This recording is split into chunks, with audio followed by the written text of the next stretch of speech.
Rusia merilis rekaman drone Supercham Brigade Marinir Armada Pasifik mendeteksi perangkat keras angkatan bersenjata Ukraina yang disembunyikan di hanggar dekat Ugledar dan mengarahkan tembakan MLRS ke sasaran. Lokasi di arah Donetsk Selatan. Kendaraan udara nirawak Supercham dari Marinir Armada Pasifik, grup pasukan Vostok, mendeteksi perangkat keras militer Ukraina yang disembunyikan di hanggar dekat Ugledar, arah Donetsk Selatan. Tim UAV mengarahkan MLRS BM-21 Grad ke sasaran musuh.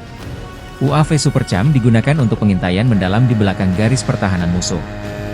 Ia dapat terbang hingga 70 km jauhnya ke belakang.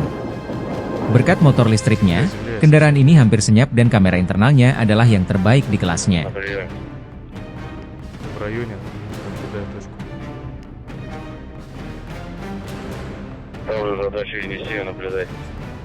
Сейчас поднимаем высоту, входим в район работы.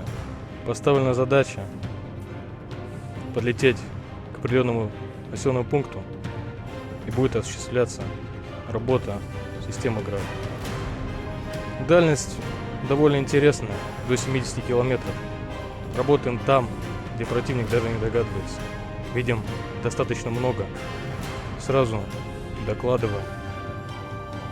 Все ведется в прямом эфире.